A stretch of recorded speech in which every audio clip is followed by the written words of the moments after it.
There's a suit on and there's places to go.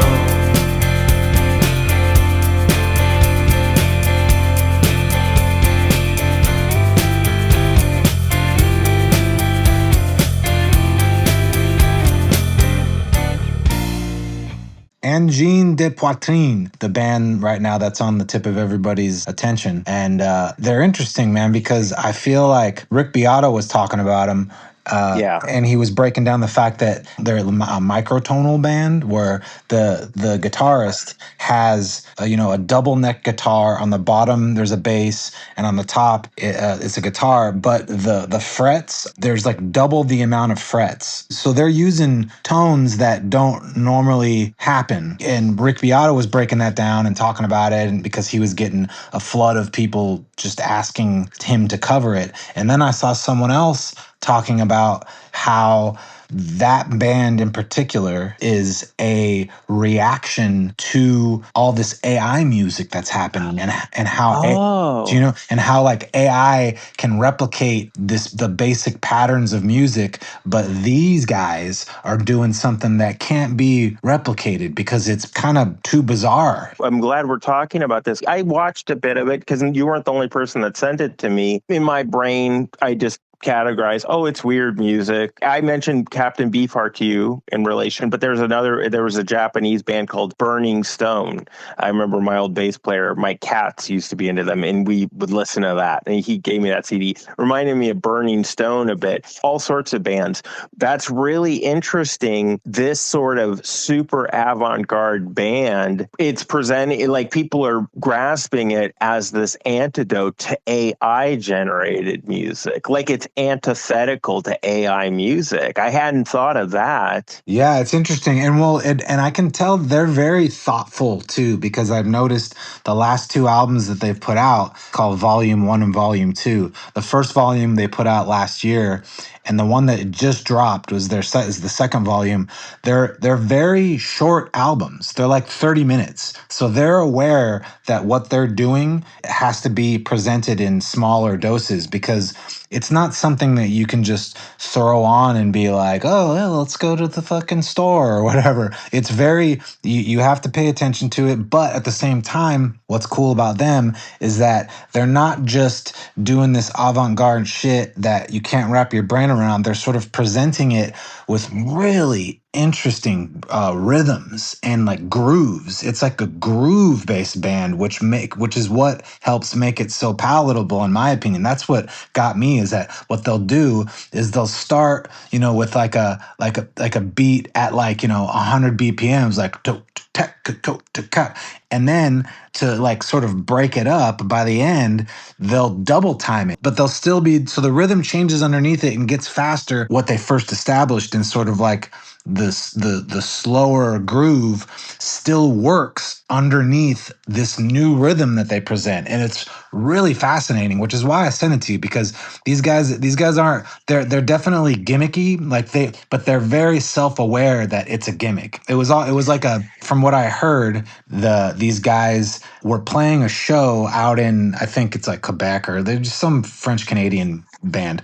They had to play a second set, a separate entity from what they normally do.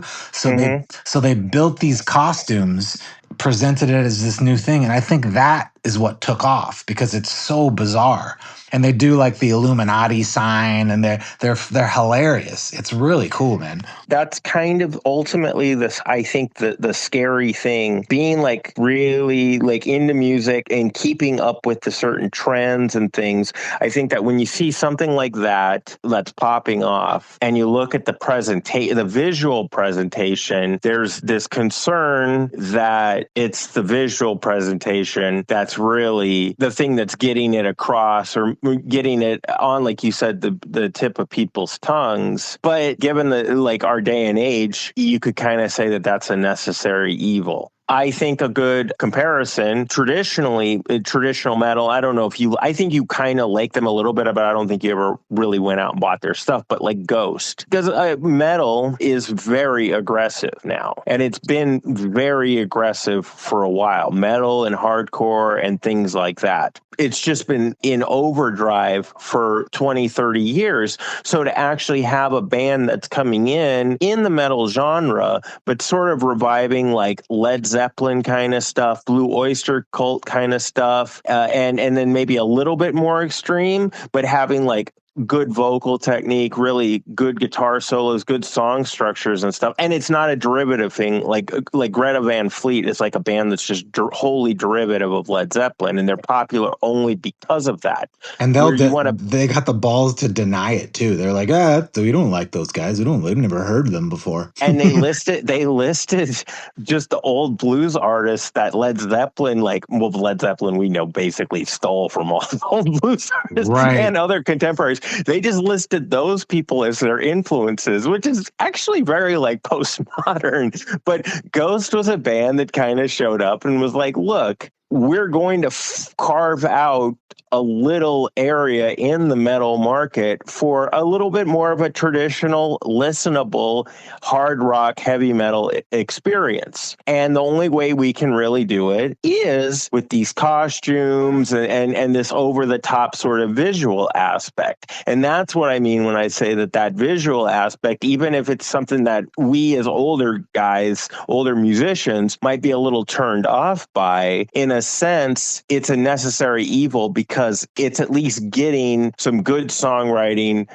good performances, good tunes out there, in spite of the fact that it's making this concession, because that's kind of what it is. But I did dig that band. And the thing about microtonal music that's really interesting is like that stuff goes back to Schoenberg invented it, and Anton Webern. And I've been listening to like Pierre Boulez lately, because I've been listening to Zappa and stuff. And Pierre Boulez conducted some Zappa stuff. So I've actually been kind of steeped in that microtonal music. And it's really interesting. When you said that, it blew my mind. And that music's like 100 years old. And people kind of stopped doing it. But it's really crazy that these guys that have to be like really younger dudes but have mad chops are going and taking that serial microtonal music and bringing it back in this new visage and new performative vehicle, for lack of a better expression. It's very specific when I can listen to it, but it's a breath of fresh air, just because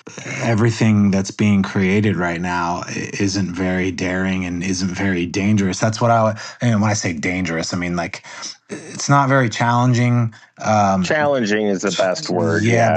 But there's that's whenever I try to have a conversation like this with other friends, I always talk about how, and I think I've even said this with you, the cool part about art is when it feels subversive somehow. Why are you always the one who's out of step? Is there something the matter with you? You were just standing there in the hall the next day, the way you